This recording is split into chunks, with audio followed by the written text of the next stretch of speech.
images showing 那鉴于当前叙利亚局势， 국제뉴스 한반도 정세를 한눈에 황준호의 월드 리뷰.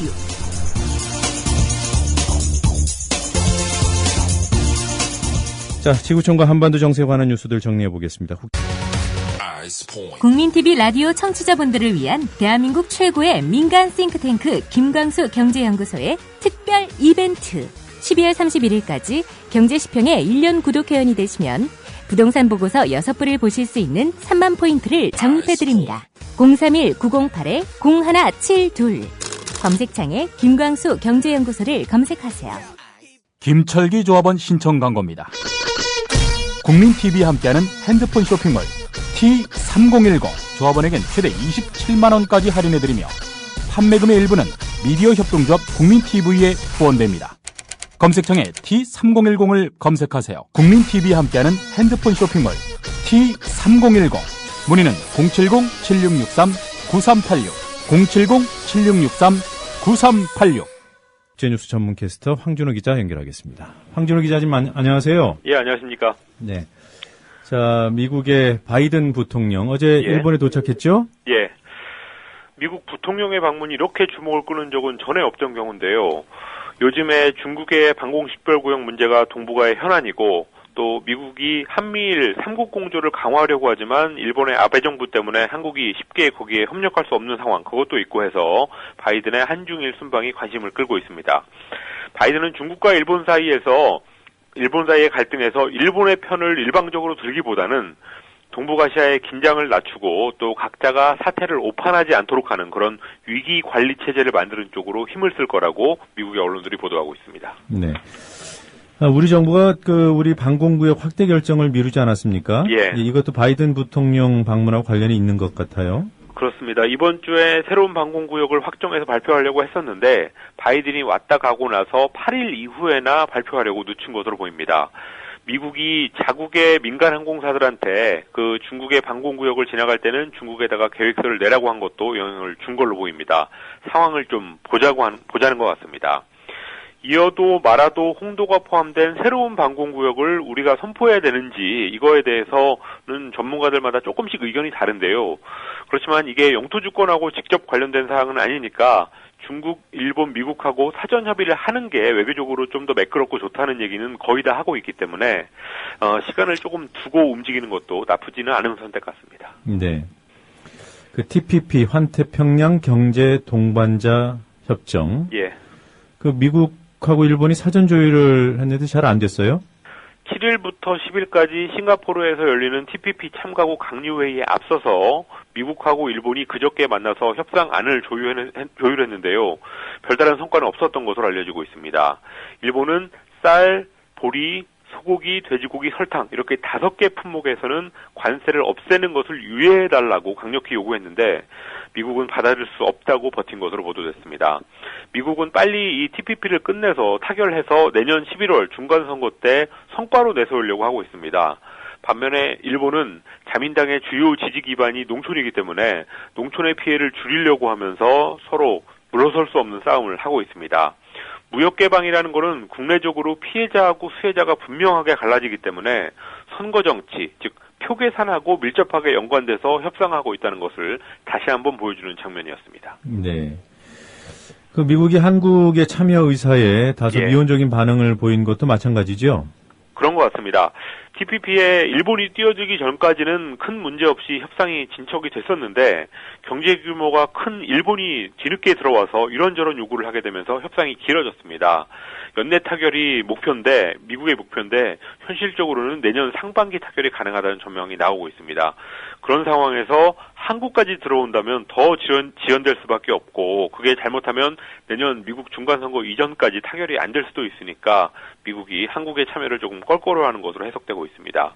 미국 무역대표부 대표가 한국이 들어오고 싶으면 협상이 다 끝나고 나서 들어와라 라고 한 것은 고칠 생각은 하지도 말라는 건데요. 여러모로 좋지 않은 시점에 TPP에 뛰어들었다는 건 분명해 보입니다. 네. 자, 일본 아베 총리 지지율이 처음으로 50% 밑으로 떨어졌군요.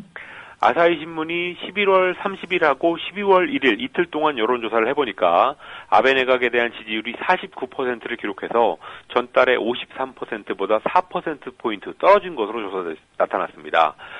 50% 밑으로 떨어진 것은 이번이 처음이었습니다. 최근 일본 증시가 2008년 글로벌 경제 위기 이후에 최고치를 기록했는데도 왜 이렇게 지지율이 떨어졌는지 이런 것들을 분석해봤더니 아베 총리가 밀어붙이고 있는 특정 비밀보호법의 영향이 컸다고 아사히 신문이 분석했습니다. 특정 비밀보호법에 대한 반대 의견이 50%로 찬성보다 2배가 많았고요.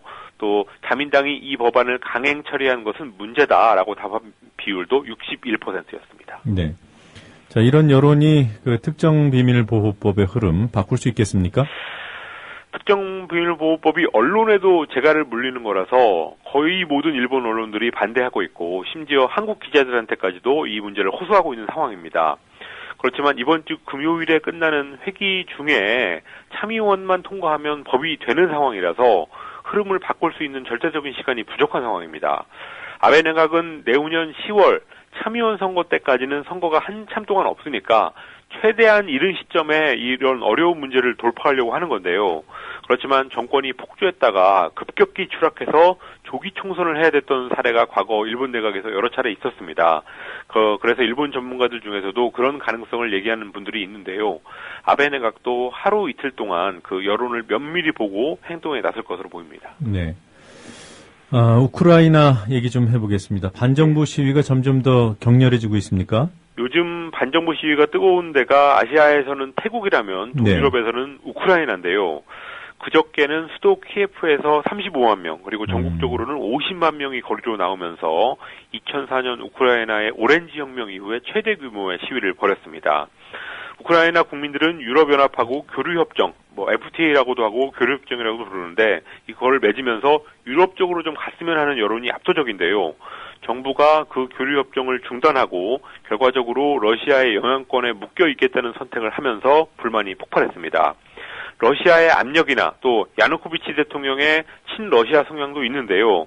현실적으로는 그 우크라이나에서 수출하는 상품의 75% 엄청난 비율을 러시아가 사갈 정도로 경제관계가 워낙 밀접하기 때문에 쉽게 유럽 쪽으로 갈 수 없는 처지도 있습니다. 네.